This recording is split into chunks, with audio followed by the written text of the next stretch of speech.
हम सब हर दिन हर पल बात करते हैं, है ना? लेकिन क्या हमने कभी रुककर सोचा है कि ये होता कैसे है? मतलब एक ख्याल किसी के दिमाग से निकलकर दूसरे तक पहुंचता कैसे है? चलिए आज संचार की इसी दिलचस्प दुनिया को जरा करीब से समझते हैं। तो आज का हमारा सफर कुछ ऐसा रहेगा। सबसे पहले हम जानेंगे कि संचार का असल मतलब क्या है। फिर देखेंगे कि बातचीत कितने अलग-अलग तरीकों से होती है। हम ये भी समझेंगे कि समय के साथ इसे समझने के हमारे तरीके कैसे बदले और बातचीत अक्सर फेल क्यों हो जाती है। और आखिर में हम देखेंगे कि आज के दौर में रिसर्च और ज्ञान की दुनिया में संचार कैसे हो रहा है। चलिए सबसे पहले और सबसे जरूरी सवाल से ही शुरू करते हैं। जब हम कहते हैं संचार या कम्युनिकेशन, तो इसका मतलब क्या है? देखिए, ये पूरा कॉन्सेप्ट एक बहुत ही आसान लैटिन शब्द कम्युनिस से निकला है और इसका मतलब ही है किसी चीज को कॉमन बनाना या साझा करना। तो असल में संचार का मतलब सिर्फ बोलना या सुनना नहीं है। ये तो एक प्रक्रिया है, एक कला है, जिससे एक विचार या भावना एक दिमाग से निकलकर दूसरे के दिमाग में इस तरह पहुंचे कि वो दोनों के लिए कॉमन हो जाए। और इस पूरी प्रक्रिया को हम 3 आसान स्टेप्स में देख सकते हैं। सबसे पहले एक व्यक्ति अपने विचार को शब्दों या इशारों में ढालता है, जिसे कहते हैं एनकोड करना। फिर वो संदेश किसी जरिए से भेजा जाता है, जैसे आवाज से या लिखकर, इसे कहते हैं प्रसारित करना। और आखिर में दूसरा व्यक्ति उस संदेश को सुन समझकर उसका मतलब निकालता है, जिसे कहते हैं डिकोड करना। बस इन्हीं 3 स्टेप्स में कहीं भी कोई भी गड़बड़ी हो जाए तो बात का बतंगड़ बन जाता है। तो अगर संचार का मतलब साझा करना है, तो ये साझा करने के तरीके कितने हो सकते हैं? चलिए अब इसके अलग-अलग रूपों को देखते हैं।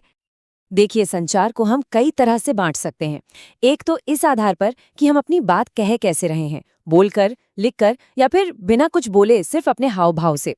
दूसरा, इस आधार पर कि बात का फ्लो कैसा है, क्या वो एक तरफा है जैसे रेडियो पर कोई गाना सुन रहा हो, या फिर दो तरफा जैसे हमारी आपकी बातचीत। और तीसरा आधार है माहौल का, क्या बातचीत बहुत फॉर्मल है जैसे कोई ऑफिस की रिपोर्ट, या फिर एकदम इनफॉर्मल दोस्तों वाली गपशप।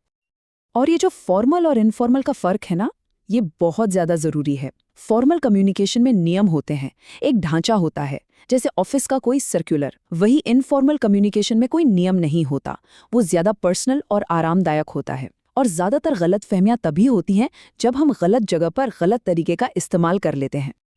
अच्छा, इंसान हमेशा से ही इस पूरी प्रक्रिया को बेहतर ढंग से समझने की कोशिश करता आया है।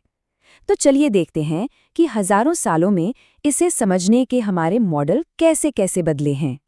इसकी शुरुआत हुई थी अरस्तू के बहुत ही सीधे सादे मॉडल से, एक बोलने वाला, उसकी बात और एक सुनने वाला, बस। फिर सदियों बाद 1940 के दशक में कुछ नए आइडियाज आए, जैसे कि संदेश किस चैनल या माध्यम से भेजा जा रहा है। और फिर एक बहुत बड़ा मोड़ तब आया जब इसमें शोर और फीडबैक जैसे कॉन्सेप्ट्स को जोड़ा गया। इससे ये एक सीधी लाइन से बढ़कर एक पूरा सर्कल बन गया। 1949 में ये जो शोर का आइडिया आया, ये सच में एक गेम चेंजर था। और यहाँ शोर का मतलब सिर्फ आसपास की आवाज ही नहीं है। शोर कुछ भी हो सकता है जो असली संदेश को खराब कर दे, जैसे फोन पर खराब नेटवर्क, मुश्किल शब्द जिनका मतलब ही समझना है, या हमारे अपने दिमाग में चल रहे ख्याल जो हमें सुनने ही ना दे। और फिर आया फीडबैक का कॉन्सेप्ट, यानी सुनने वाले की प्रतिक्रिया। सोचिए, फीडबैक के बिना तो बातचीत एक तरफा है, जैसे कोई दीवार से बात कर रहा हो। फीडबैक ही तो हमें बताता है कि हमारी बात सामने वाले तक पहुंची भी है या नहीं, और अगर पहुंची है तो सही सलामत पहुंची है या नहीं। इसी ने संचार को एक भाषण से असली बातचीत में बदला। तो सवाल ये उठता है कि अगर हमारे पास इतने अच्छे मॉडल्स हैं, इतनी समझ है, तो फिर भी बातचीत में इतनी गड़बड़ क्यों होती है? क्यों होती हैं इतनी सारी गलतफहमियां? इसका सीधा सा जवाब है उन रुकावटों में, उन बाधाओं में जो हमारे संदेश के रास्ते में आ जाती हैं। और ये रुकावटें कई तरह की हो सकती हैं। कभी-कभी तो भाषा ही रुकावट बन जाती है, जब मुश्किल शब्दों का इस्तेमाल हो।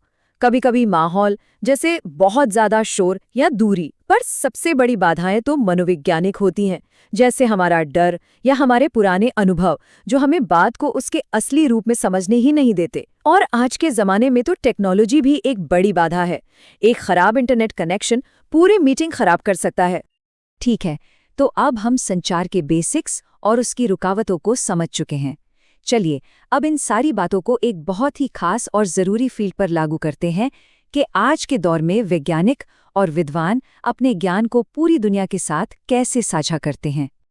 देखिए, ये कोई आम बातचीत नहीं है, ये एक पूरा सिस्टम है, एक औपचारिक तरीका है जिससे साइंस और बाकी फील्ड्स की नई नई खोजें पहले परखी जाती हैं और फिर मानवता के ज्ञान के भंडार में जोड़ी जाती हैं। और आज के डिजिटल युग में ये पूरा सिस्टम बहुत तेज़ी से बदल रहा है। हम ओपन एक्सेस जैसे नए ट्रेंड्स देख रहे हैं जिनका मकसद है कि रिसर्च सबके लिए फ्री में उपलब्ध हो। प्रीप्रिंट्स जैसी चीज़ें आ गई हैं जिनसे वैज्ञानिक अपनी रिसर्च को छपने से पहले ही दुनिया के साथ साझा कर सकते हैं।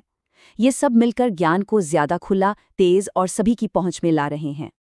इनमें से जो सबसे बड़ा बदलाव है वो है ओपन एक्सेस मूवमेंट।